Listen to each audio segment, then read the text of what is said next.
are so glad to have you all here today. As Janet has said, we cannot see or hear our participants, but we're so grateful that you are here. Please do feel free to interact with us via the chat function, including any questions for after Carl speaks. And so with that, I'm excited to welcome Carl Josehart. Carl is an alumnus of Washington University College of Arts and Sciences and the Brown School with a Master's of Social Work. He is an accomplished healthcare executive with over 30 years of experience. And currently, Carl serves as the Chief Operating Officer for Jewish Family Service of Houston. Past experience, most recently, Carl spent 11 years as CEO of Tier Memorial Hermann, and he also has leadership experience in acute care, ambulatory care, and earlier in his career as a clinical social worker. Carl, just like today, is a frequent speaker ranging on topics ranging from healthcare administration, social work, issues related to disability and access to equitable healthcare for historically underserved communities. And he's been recognized for his work in these fields by many different organizations, including the Albert Schweitzer Fellowship of Houston as Humanitarian of the Year, and named as one of our own Brown School Distinguished Alumnus, among many others. So Carl is active among many different community organizations, but two that I'd like to point to are, most recently, Carl joined the Brown School National Council. So we're really grateful for him taking on that role with us. And he is also currently serving as the board chair of the Holocaust Museum, Houston. Active on a number of other boards, Carl's professional and personal lives have been distinguished by his commitment to social justice and serving underserved populations, including individuals impacted by poverty, racial, ethnic, or religious discrimination, and promoting equality for the LGBT community. Carl, thank you so much for joining us today and for sharing your expertise with us. I'll let you take it from here. Thank you, Emily. I'm really excited to be here and have this conversation with you. I think all of us are being challenged in these times to pivot and run our organizations in new and different ways. And one of the most valuable resources that I've had during this whole time is connecting with colleagues around the country, because there's no real playbook to what we're experiencing, and we're really having to build it as we go along.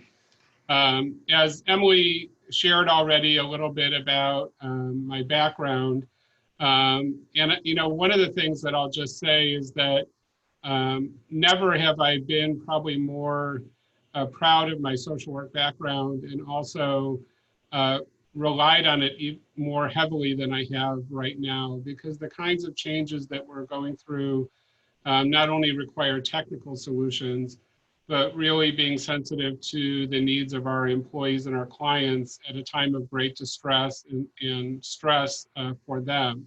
And so I'm happy to have those skills in my toolbox as we go forward. So just a little bit about the agency that I currently work at, Jewish Family Service. We've been around for quite a long time, over 107 years. And actually, we were here in the Houston community, one of the organizations that came together to form the Houston chapter of United Way here in Houston. So we were one of the founding partners there. Currently, probably our two biggest support sources in our community are the Jewish Federation of Greater Houston and the United Way.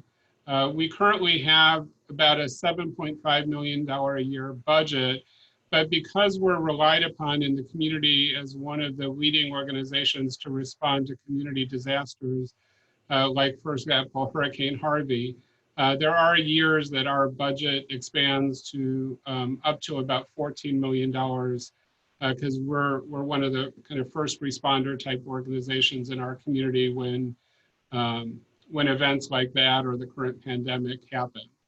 The main service lines that you can sort of see kind of listed there, we have our behavioral and mental health services that are really sort of divided into two kind of main areas. One is direct service, so counseling, individual, family, and group therapy for kids and adults. And then we have a suite of prevention services that go out into the community to address suicide prevention, substance misuse, and from more of an educational and prevention point of view. Our disability services, we have a policy institute that supports work in the disability community, but we also provide disability services through an employment-based model. So we have an on-site entrepreneurial suite of businesses that are run by people with disabilities with support of our staff to help them achieve the job skills that they need to gain independence. We also provide case management services to all different kinds of folks, but mainly seniors in our community. We're the designated provider for Holocaust survivors in receiving the reparations that they're entitled to. We provide a substantial amount of financial aid to low-income individuals who are trying to rebuild their financial situation and work towards independence. And then, as we talked about, disaster case management. Up until this pandemic, that here in Houston, that had primarily been floods and hurricanes, but now obviously we're responding to this new situation. So this is our leadership team. You can see we're social work heavy. 3 of our 5 leaders are all social workers by background. And so we're really proud of that. So just to talk a little bit about when this situation, when the pandemic became, part of our day-to-day discussion, we really started by trying to assess our risk. This was a new type of event. Hurricanes, the only advantage to hurricanes is you usually know when they're coming and how long they're going to last. And then it's fairly easy to assess the damage afterwards, because as soon as the storm is over, you can drive out into the community and do a pretty quick assessment. This pandemic has been different because you can't see it. You don't know exactly when it starts, and nobody knows when it's going to end. And so we really started by assessing our internal vulnerabilities. We started to look at functions that historically only had a single person managing them, and trying to figure out how we could build redundancy there. The functions that we historically had only done on site, and not knowing when we would be able to return to our physical location, we needed to make sure that 100% of our activities that were required for business continuity could be done remotely.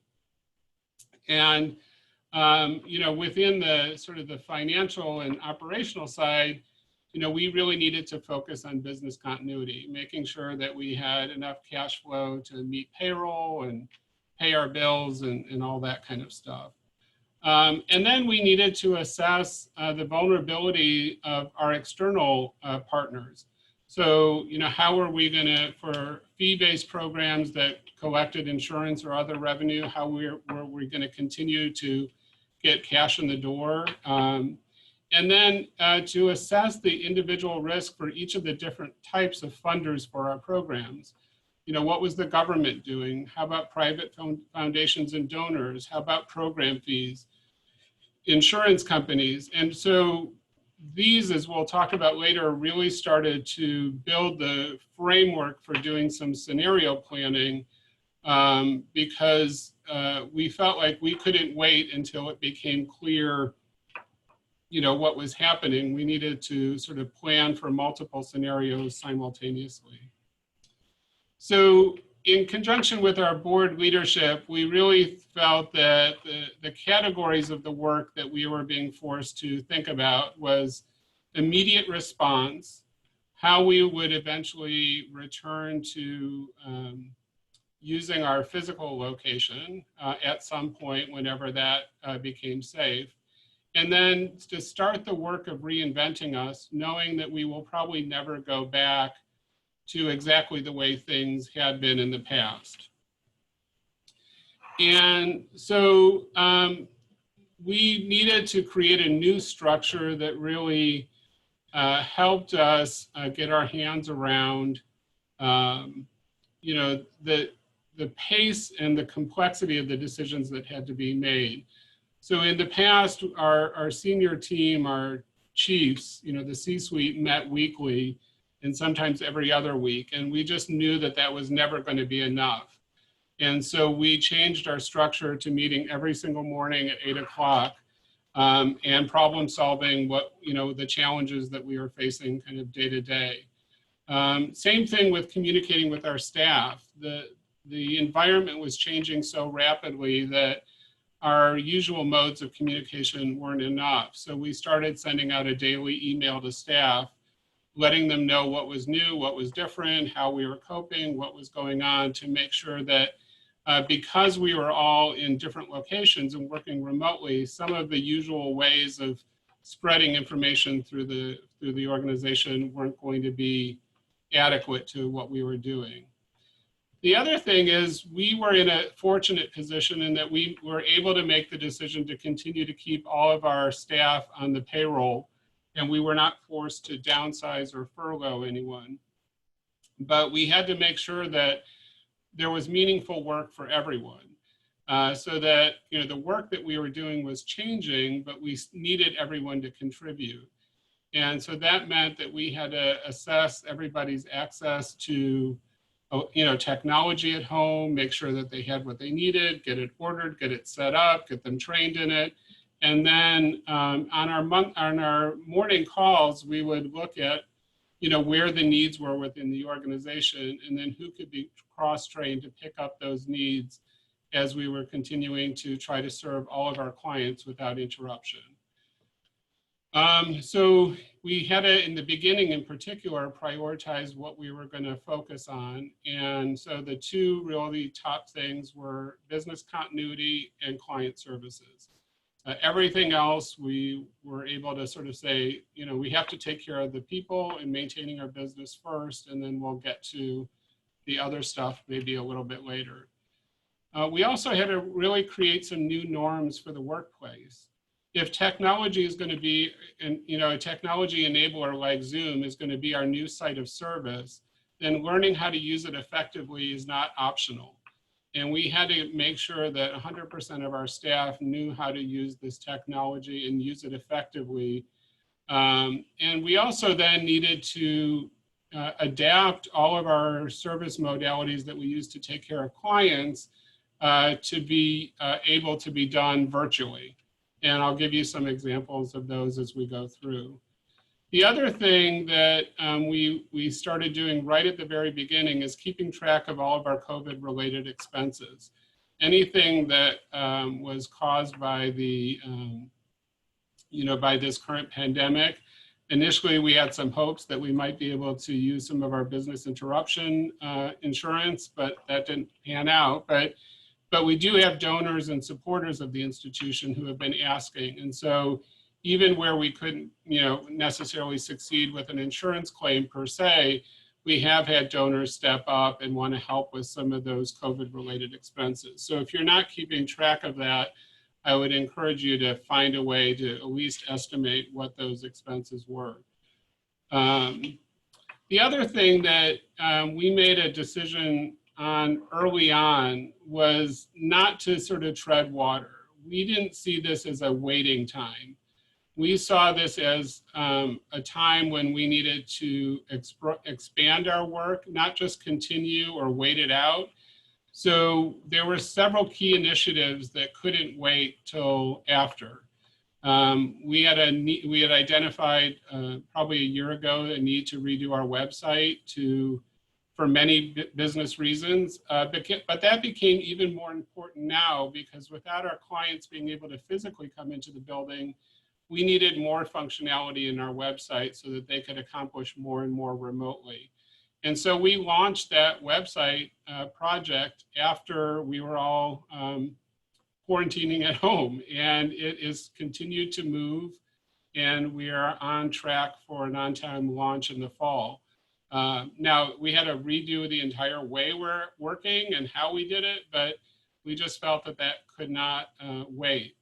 We also had some key positions open. And although we were not able to bring people in for face-to-face interviews, we continued to hire for key positions, including a chief financial officer, who I think I was one of two people who actually met her in person prior to coming in, because I had screened her before COVID, took over our lives. And but our entire board got behind hiring her without having ever met her except over Zoom.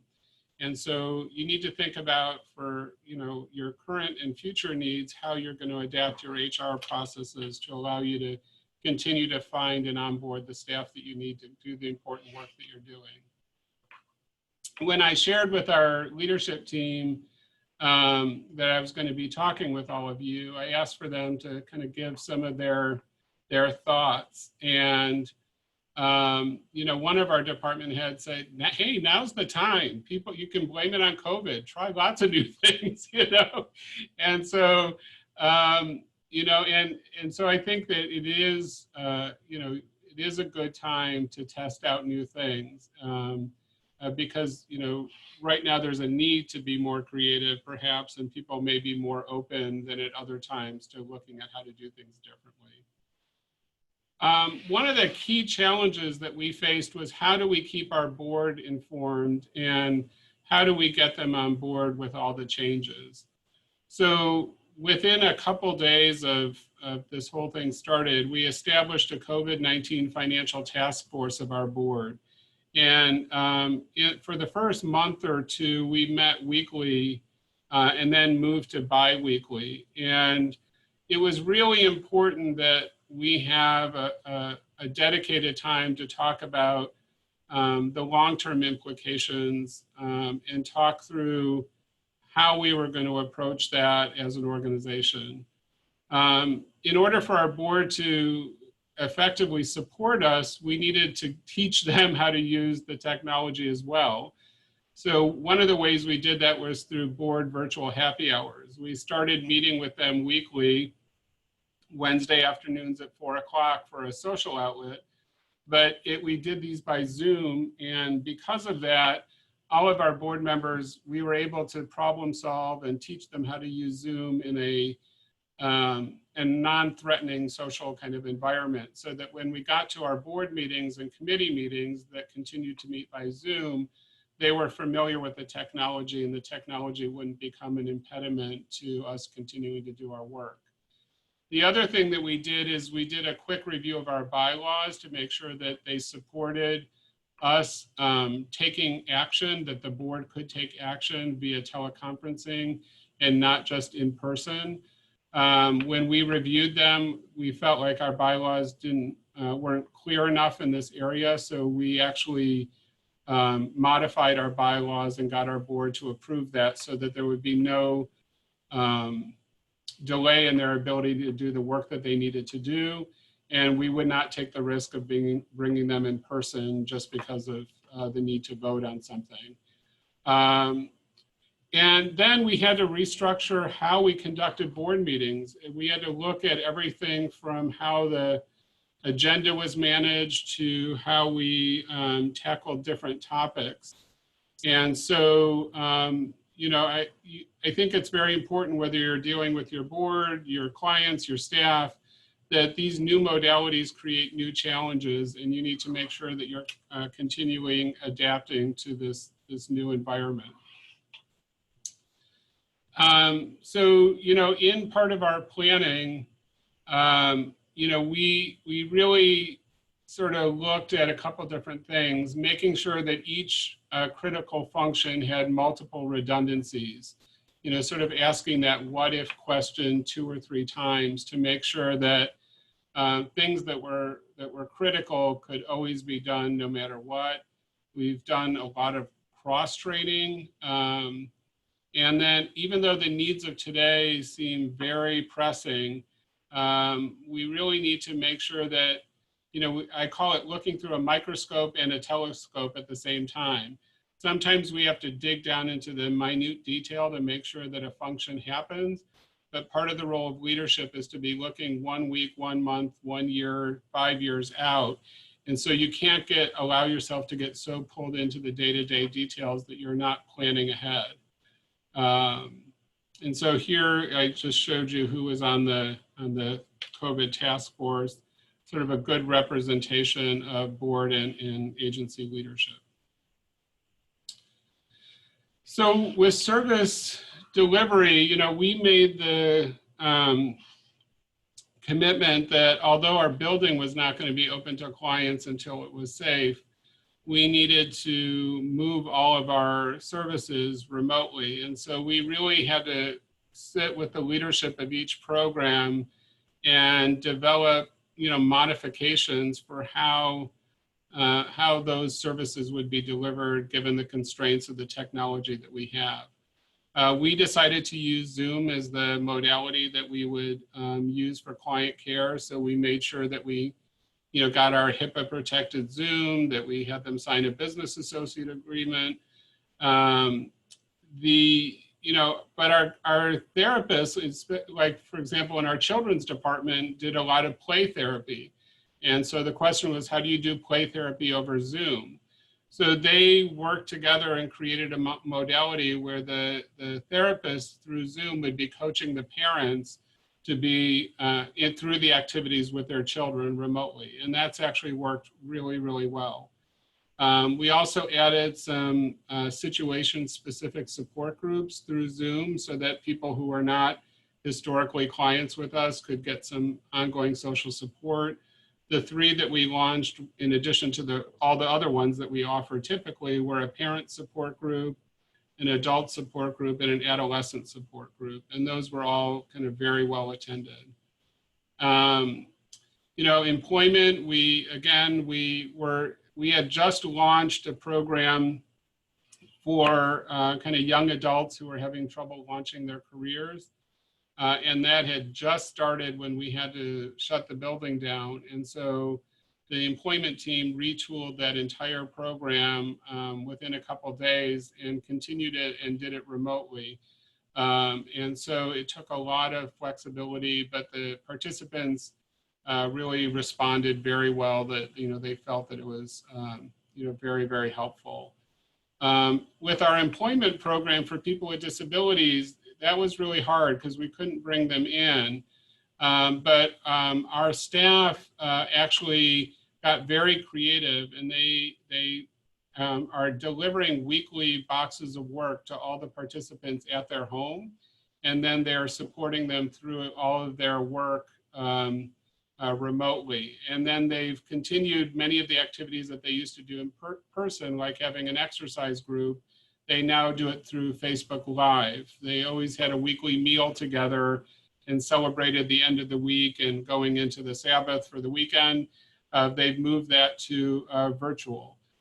So again, each program has had to kind of find a way to, you know, to adapt. And then we have continued to, our focus, our CQI, our program evaluation has always been a part of our culture.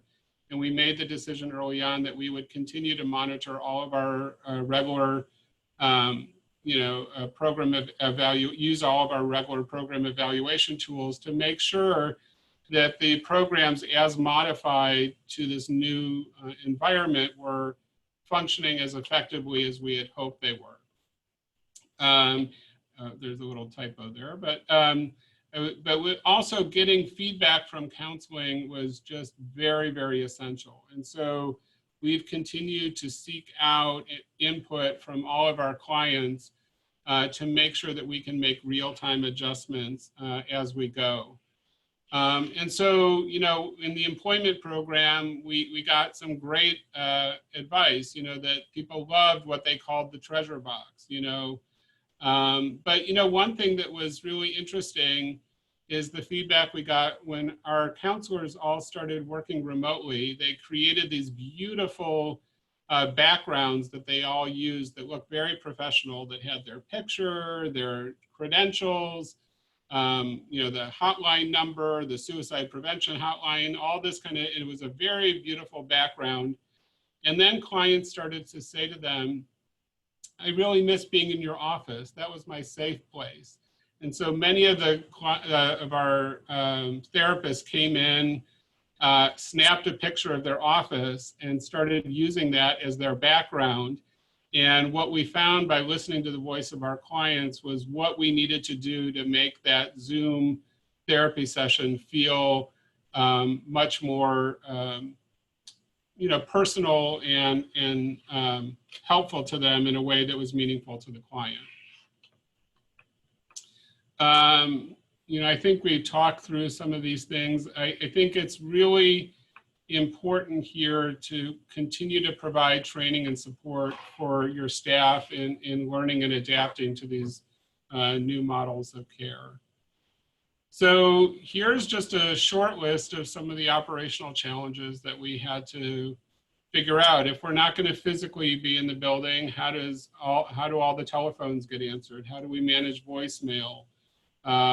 We were in the middle of our annual audit with our auditors, and we were able to work with them to change the work to remotely and finish the audit on time. Most of our staff didn't have computers or laptops to take home with them.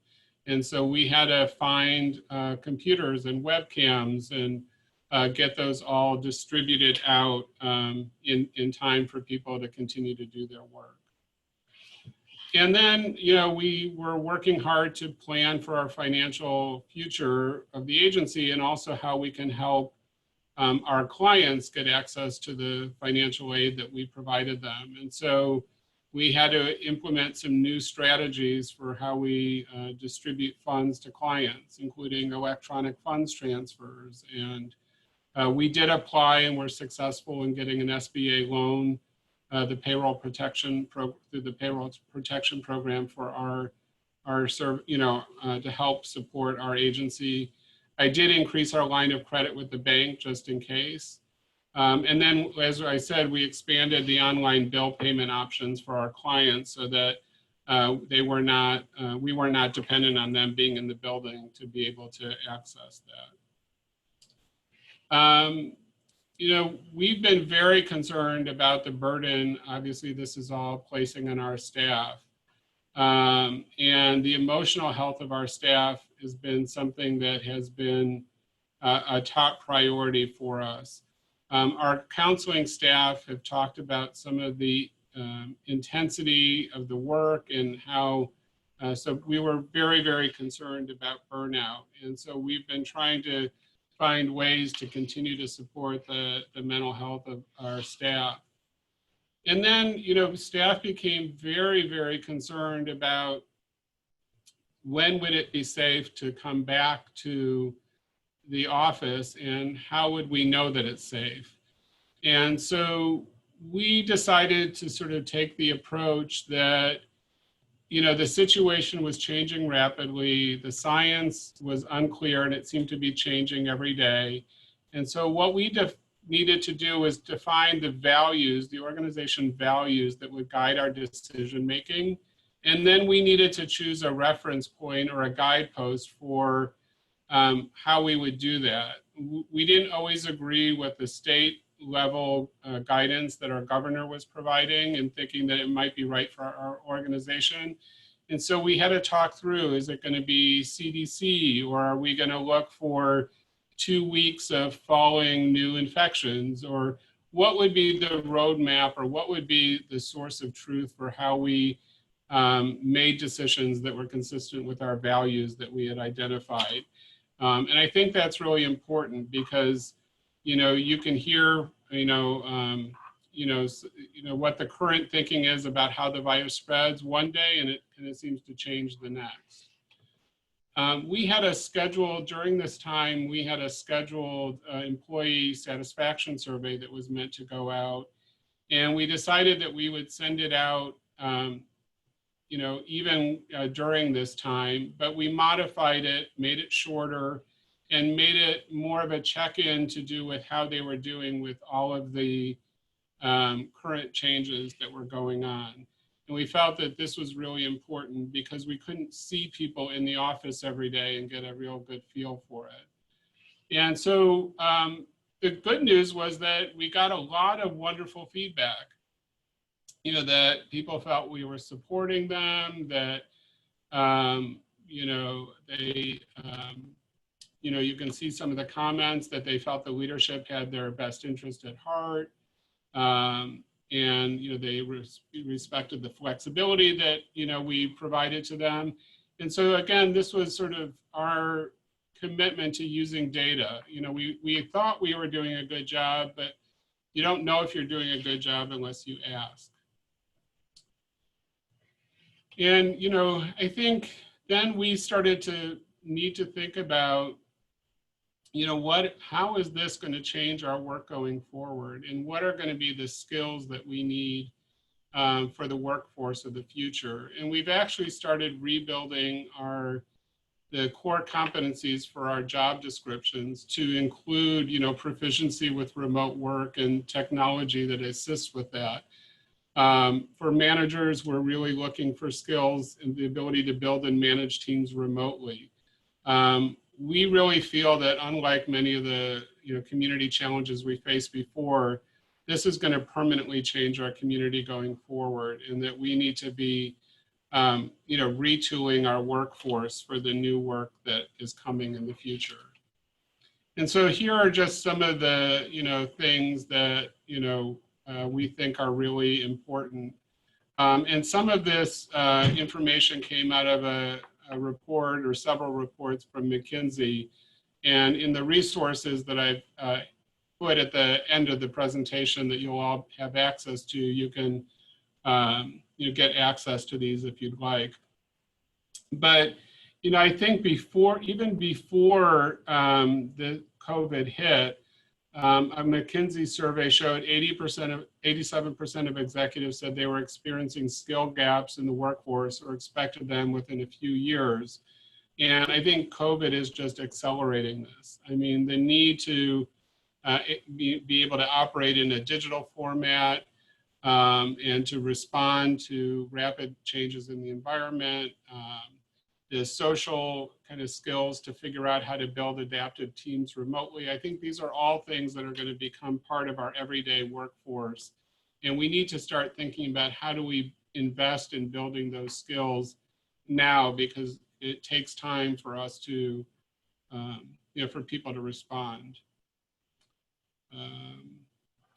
So I think we talked about our communication strategy a little bit, but I just wanted to mention that the strategy really has to include everyone, the community, your board members, staff. And so, I think our overall lesson throughout all of this is just, you can't over communicate. We really have just been pushing a lot of communication out. At this point, I really want to kind of check in on sort of what some of the questions might be that are coming up in the chat, and see if we can create a little bit of dialogue about some of the areas that people are most interested in. Sure thing. Thank you for that. It's been really informative and inspiring so far.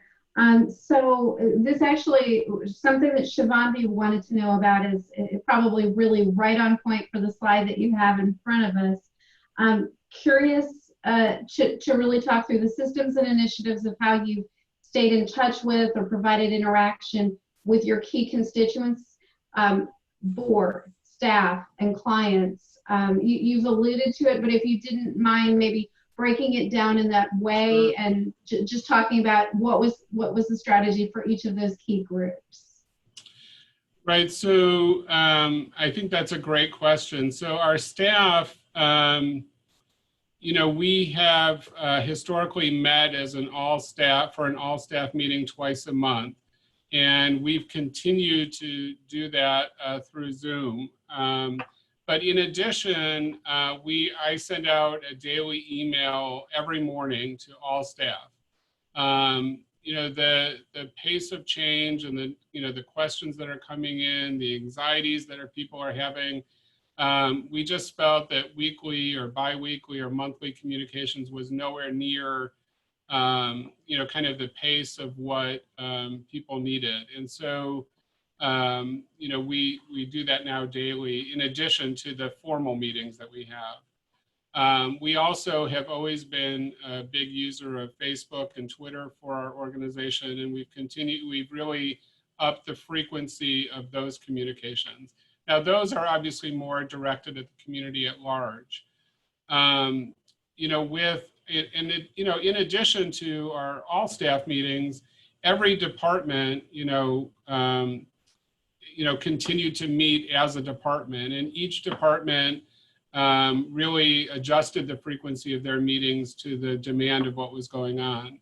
Our counseling department, because of the sort of the magnitude and scope of the changes that were going on, really started meeting daily for a while, because they just felt that there was too much to wait even, to do weekly. So I think now that they've gotten into a rhythm, they've backed those off to weekly. But in the beginning, it was very, very important for them to be in very, very frequent contact.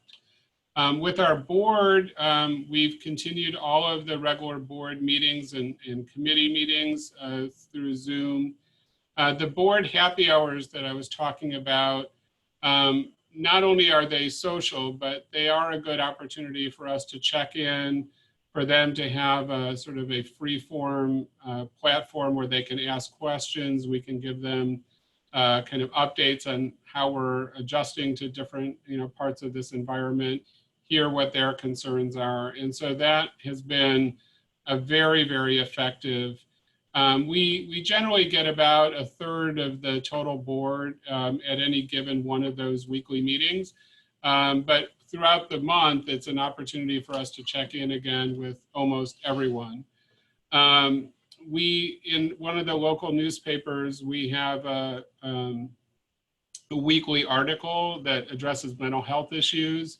And we've changed the focus of some of those articles a little bit to be a little bit more targeted to what's going on with COVID, and some of our response to it is another way to get information out to the community in a timely way. So those are some of our different kind of communication strategies with the different constituents. We also, it's very important for us and many nonprofits to stay in touch with our donors. And so we've been reaching out, depending on who owns that relationship, to different key supporters to make sure that they understand what we're doing. We've actually had, some great conversations of people who, have wanted to continue to support us or find new ways to support us during this time. So they've really appreciated those times that we've reached out to them. Thank you, Carl. Great. Another question that we have that came through: how have your efforts been further complicated with the death of George Floyd and the related demonstrations, as well as the outcries for eliminating systemic racism? How do you believe this dialogue will be incorporated into your efforts with Jewish Family Services? Thank you so much. That's an amazing question, and I'm so glad that you brought it up. When I said that this was not a time to tread water, that's a perfect example of something that can't wait. Right after those events happened, we, well, first of all, we started calling our staff over the weekend to check in on them and make sure that they were okay. And then on that Monday morning, we had an all-staff meeting that was dedicated 100% to people talking about the experience. But the goal really was for us to establish that we were going to be a safe place for us to confront these issues together. And so and people were, I was very impressed with the depth of the sharing and the thoughtfulness of the interaction. And many staff gave us the feedback that they appreciated that our organization was creating a safe place for these dialogues, because they were hearing from their friends that that was not the case in some other businesses in town. And then we made a commitment to meaningful change and to ongoing learning. And so tomorrow, our executive committee of our board is meeting, and one of the things that we're going to be talking to them about is, you know, how our board wants to address this internally within their own selves as a board, and then how we move the organization forward. And we're considering things like bringing in an outside consultant to help us navigate this.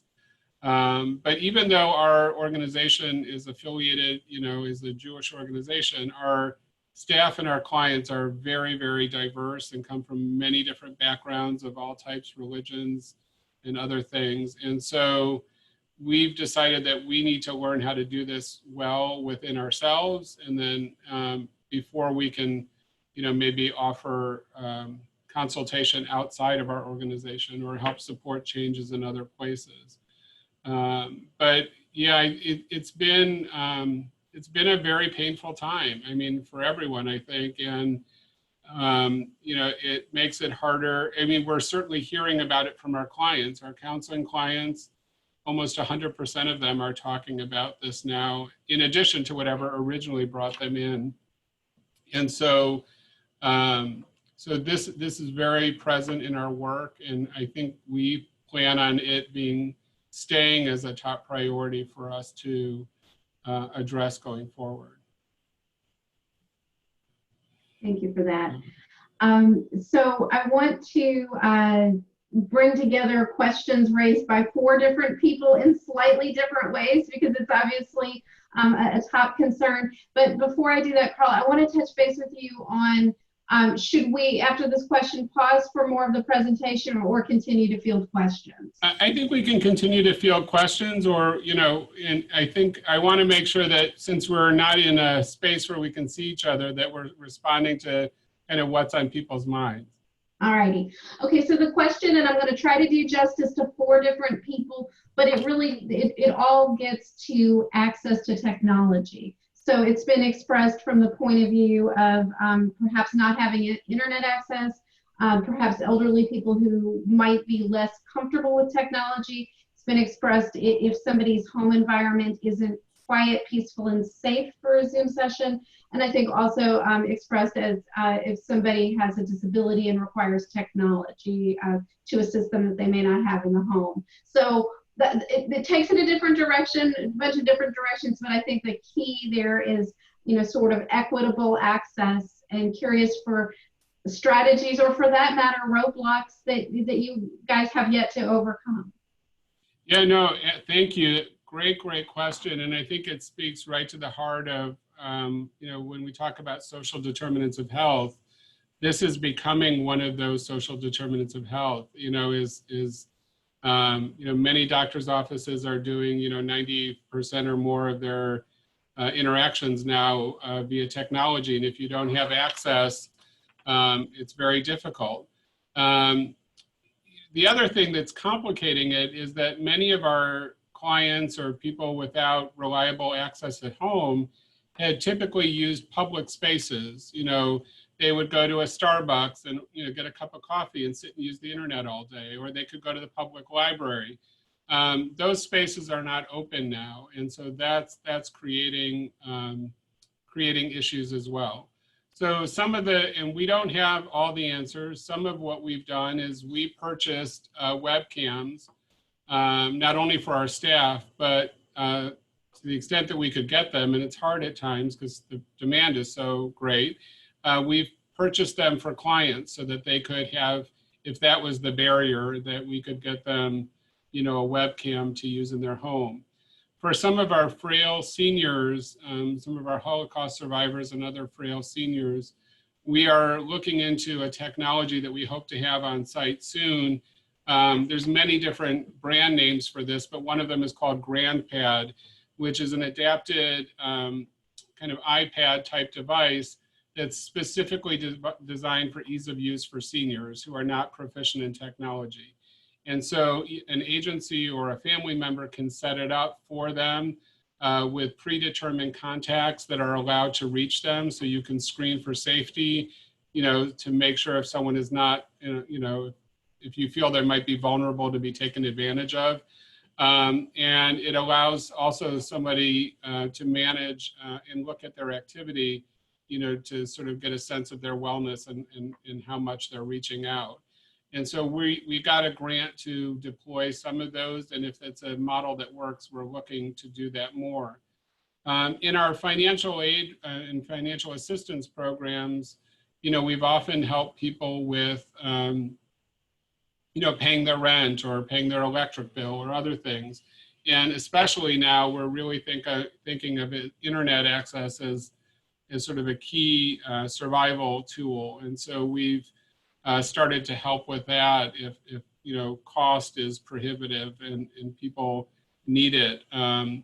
We also, in talking about how we're reopening the facility, we made a decision, and we've been through several strategies. In the beginning, we felt that we would bring staff back first and then slowly have clients re-enter. And that what we realized was our clients are really our priority. And so our strategy now is to, when it's safe, to restart services that are essential to clients that we can't perform well remotely. And so the reason that came to mind was about technology. So we have a computer resource room that job seekers have used in the past.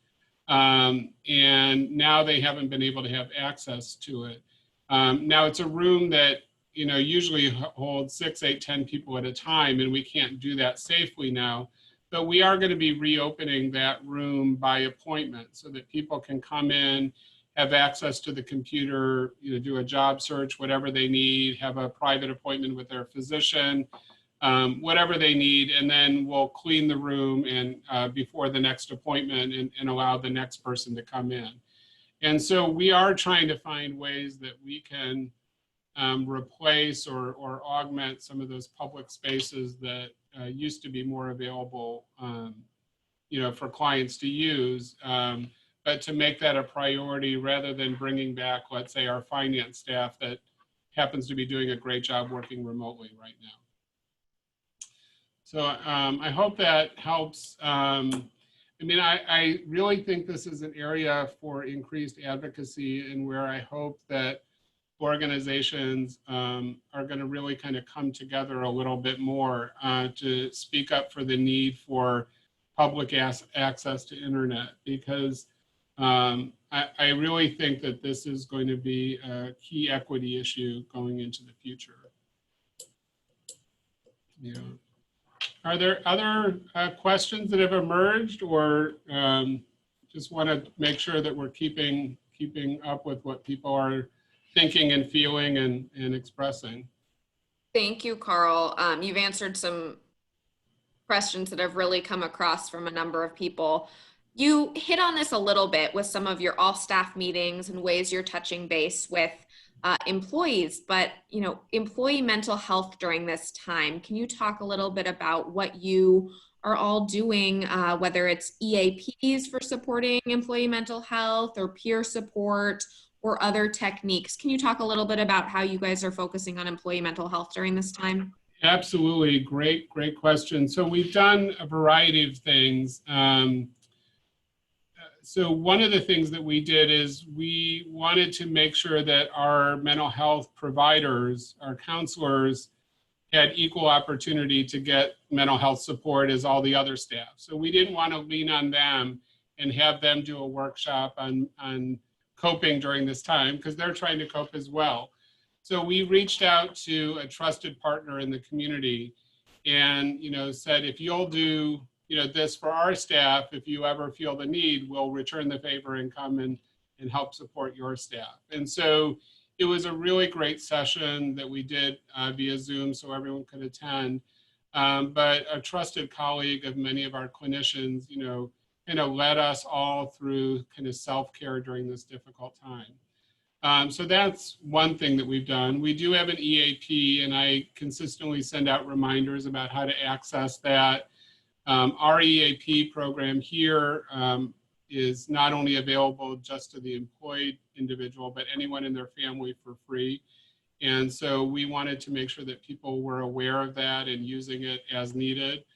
You know, the other thing is in the daily emails that I send out, in addition to making sure that we update people on, you know, kind of operational issues, many times they have a theme of self-care. So I try to sort of listen to the pulse of the kinds of issues and concerns that I'm hearing from staff, and then draft sort of a message that maybe incorporates some ideas or thoughts about a way to handle that.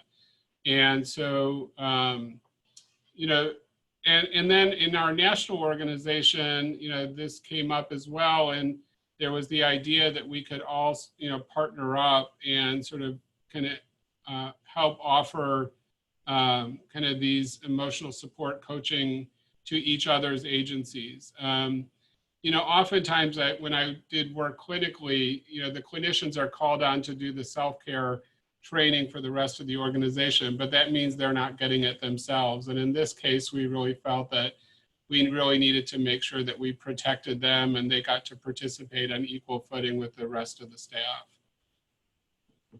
So, great.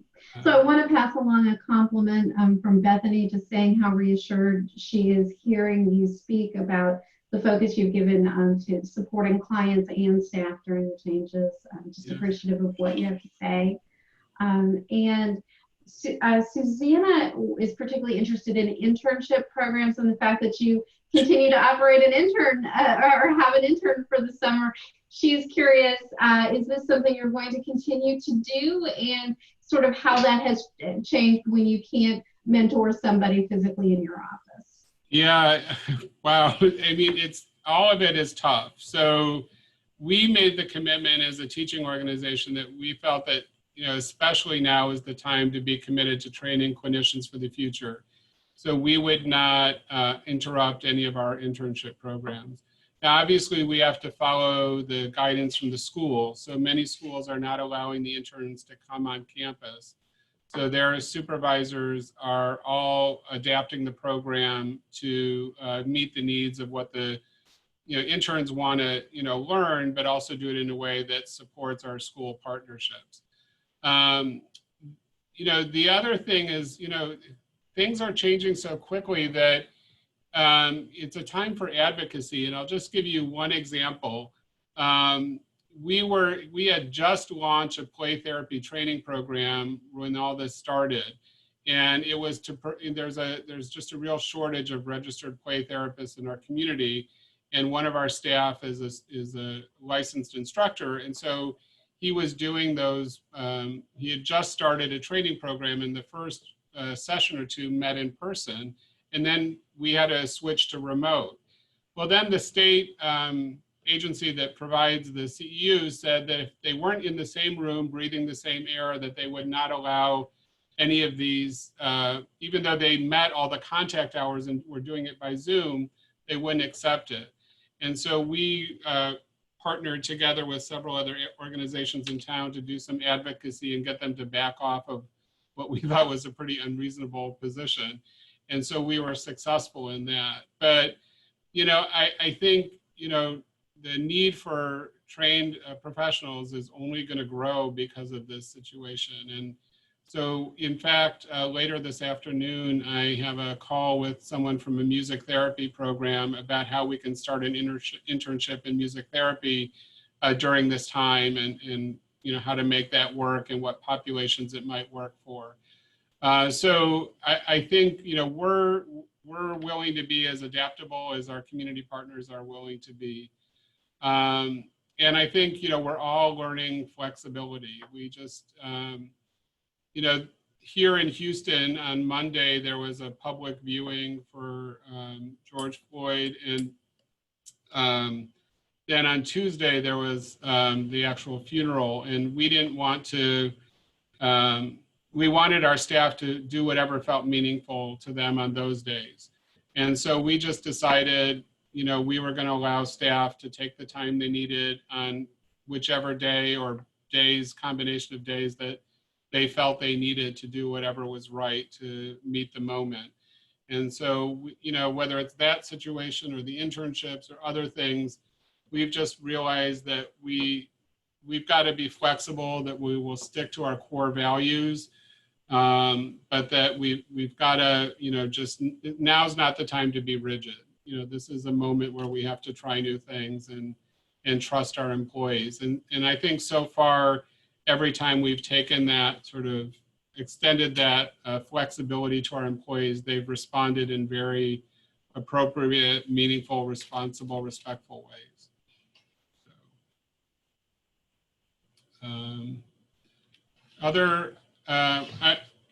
I don't know if, when I was working as a social worker, I really didn't,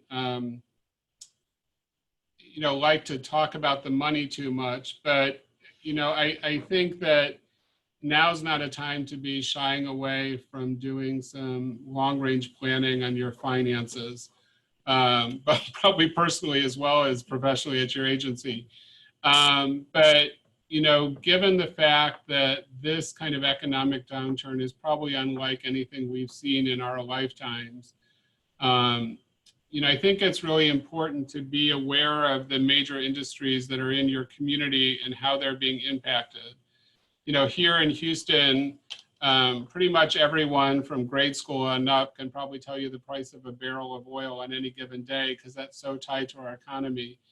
And we look at that not just because it impacts employment, but those are some of the higher paying jobs in our community. And when those revenues go down, the foundations and donors and other things that are tied to that industry also are impacted. And so it's really important to kind of understand kind of where that's going, because some of the impact during this calendar year might be somewhat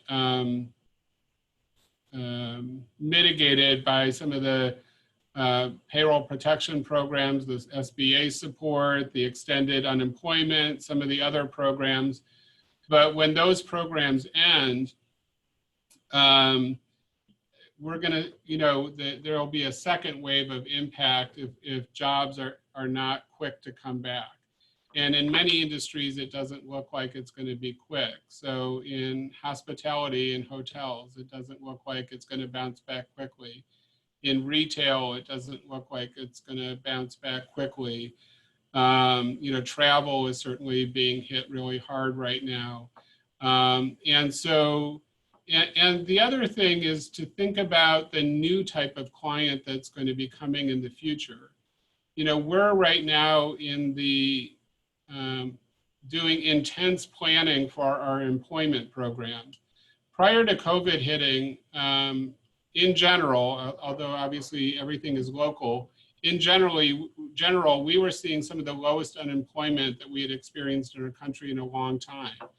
And so it was, the kinds of folks who were coming into our employment services program tended to be those clients with the most obstacles to getting work, because everyone else was having a pretty good ability to find some sort of job. That employers were hungry for talent, and they were hiring even in non-traditional groups that they had not used before. That's really changed now, and what we're trying to plan for in the future is, the kind of employment client that will probably come in post-COVID is someone who never had trouble getting a job before. Someone who has a very strong work history in responsible, fairly, high-level positions, but their industry is, hiring 20 to 30% less people than they did before. We're very concerned about that. And do we need to focus more perhaps on retraining or helping people switch industries? We're evaluating that. The other population that I'm incredibly concerned about are new grads. This is a time when new grads, whether from undergraduate or graduate programs, are supposed to launch their careers. And a lot of literature and research shows that the first job you get, postgraduate, kind of sets up your career and your earning potential for, a good part of your career to follow. And so we're trying to look at, with career opportunities limited, can we find a way to find some paid internships for folks or something to fill this gap time until they're able to get their career launched. But in addition to the economic impact, I think it's going to have an emotional impact on that group of individuals. And I think we're going to need to think about what are their unique, what's the unique stress of this and how is that going to affect their mental health? Because I'm worried that, that will create, a lot of depression, anxiety, worry, stress, that we're going to need to maybe think about how we reach out to those folks in a different way. Other questions before I just want to make sure that we're keeping touch with what's going on the yeah, so we are really at time at this point. Okay. So I think I would like to pivot to closing comments that you'd like to offer. Well, so I put just a few resources kind of at the end, and these are really meant to sort of spur discussion. And my contact information is in the material, so I'd encourage you to reach out if you'd like to. But this idea of scenario planning is really one that we've embraced fully at Jewish Family Service.